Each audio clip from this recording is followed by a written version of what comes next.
మల్కాపురంలో ఇది మంచి ప్రభుత్వ కార్యక్రమం. ప్రభుత్వం 100 రోజుల కార్యాచరణను విజయవంతంగా పూర్తి చేసిన సందర్భంగా ఇది మంచి ప్రభుత్వం కార్యక్రమాన్ని చేపట్టారు. రాష్ట్ర వ్యాప్తంగా చేపట్టిన ఈ కార్యక్రమంలో భాగంగా పశ్చిమ నియోజకవర్గ మల్కాపురంలో జరిగిన కార్యక్రమానికి ముఖ్య అతిథిగా ఎమ్మెల్యే గణబాబు హాజరయ్యారు. ఈ సందర్భంగా ఎమ్మెల్యే మాట్లాడుతూ ఈ 100 రోజుల్లో ప్రభుత్వం సాధించిన విజయాలు, తీసుకున్న ప్రజాహిత నిర్ణయాల గురించి వివరించారు.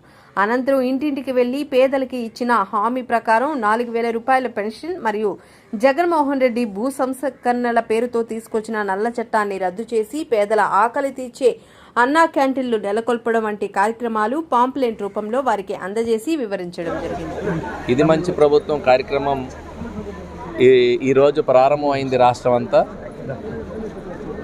ఎన్డీఏ గవర్నమెంట్లో అటు తెలుగుదేశం పార్టీ, జనసేన, బీజేపీ కలిపి ఈ 100 రోజుల్లో అనేక సంక్షేమ అభివృద్ధి కార్యక్రమాలు మొదలుపెట్టాం.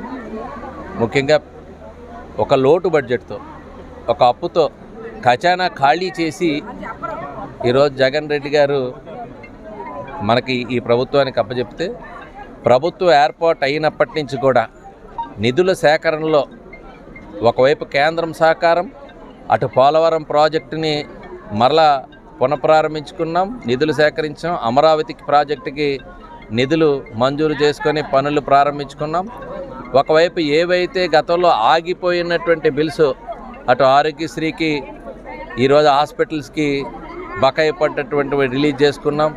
హౌసింగ్ ఏదైతే ఆ గతంలో బిఎల్సి నిర్మాణాలు చేసిన ఆగిపోయి వాటికి బిల్లులు ఇవ్వలేదు, వారికి నీరు చెట్టు కానీ ఇలా అనేక వర్క్స్, రోడ్ల మరమ్మతులకు కానీ గతంలో జరిగిన అన్నిటికీ నిధులు మరలా మంజూరు చేసుకున్నాం.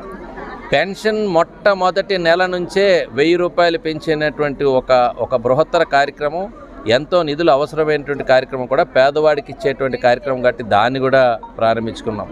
అన్నా క్యాంటీన్లు ప్రారంభించుకున్నాం. ల్యాండ్ టైటిల్ యాక్ట్ని రద్దు చేశాం. అదేవిధంగా ఈరోజు అనేకమైన డిఎస్సి మళ్ళా నోటిఫికేషన్ ఇచ్చిన దానికి సంతకం పెట్టి ఈరోజు ఎవరికైతే ఉద్యోగ అవకాశాలు కలిగించాలో వాటిపైన కూడా నిర్ణయం తీసుకోవడం జరిగింది. మన నియోజకవర్గంలో కూడా అనేక అంశాలకి ఈరోజు రైల్వేకి సంబంధించిన అంశాలు కావచ్చు, హౌసింగ్ ఏదైతే టిట్కో ఇల్లు ఆపేశారో కేవలం యజ్ఞాలు యాగాలు చేసి ప్రారంభించారు కానీ అక్కడ ఎమ్యూనిటీస్ ఏమి పూర్తి చేయలేదు. వెంటనే వాటిని కూడా రివ్యూ చేసి ఈరోజు అచ్చెన్నాయుడులో ఒక సబ్స్టేషన్ నిర్మాణానికి పూర్తి చేసుకోగలిగాం. ఈరోజు కరెంటుకి సంబంధించినటువంటిది, వాటర్ సప్లై స్కీమ్కి కూడా టెండర్లు పిలిపించి ఇప్పుడు ఈరోజు వాటర్ కూడా లేదు, నీరు కరెంటు లేకలే ప్రారంభోత్సవం అయిపోయింది అక్కడ. సో అసలే నీరు, కరెంటు, రోడ్డు 3 లేవు, ప్రారంభోత్సవం చేశారు. రంగులు మాత్రం వైకాపా రంగులు వేశారు. ఇవన్నీ రాజకీయాలకు ఉపయోగించాలని చూశారు తప్ప ప్రజలకి ఉపయోగపడేటువంటి ఆ ఇల్లు నిర్మాణం చేసి వాళ్ళ చేతిలో పెట్టలేదు. కాబట్టి వాటిని కూడా పరుగులు పెట్టిస్తున్నాం ఇప్పుడు. అదేవిధంగా ఎల్జీ బాధితులకు కూడా మరలా వాళ్ళకి న్యాయం చేసే విధంగా ఎస్క్రేషియా ప్రకటించడమే కాదు, గత 2-3 రోజులుగా వాళ్ళ అకౌంట్లకే నేరుగా అమౌంట్లు ఇచ్చేటువంటి పరిస్థితి తీసుకొచ్చాం. రైల్వేకి సంబంధించినటువంటి ప్రధాన సమస్యలు, అండర్ పాసెస్ నిర్మాణాలు పూర్తి చేసుకున్నాం. కాబట్టి ఒకవైపు నియోజకవర్గంలో అభివృద్ధి సంక్షేమం మరలా పరుగులు పెట్టిస్తున్నాం. రాష్ట్రంలో కూడా ఈ 100 రోజుల్లోనే అనేక అభివృద్ధి ఫలాలు ఈరోజు ప్రజలకు అందిస్తున్న తరుణంలో ముఖ్యంగా ఏదైతే మద్యం బ్రాండ్లు, ఈరోజు ఆ కల్తీ బ్రాండ్ల వల్ల, జగన్ బ్రాండ్ల వల్ల ప్రజా ఆరోగ్యం అనేటువంటిది క్షీణించింది.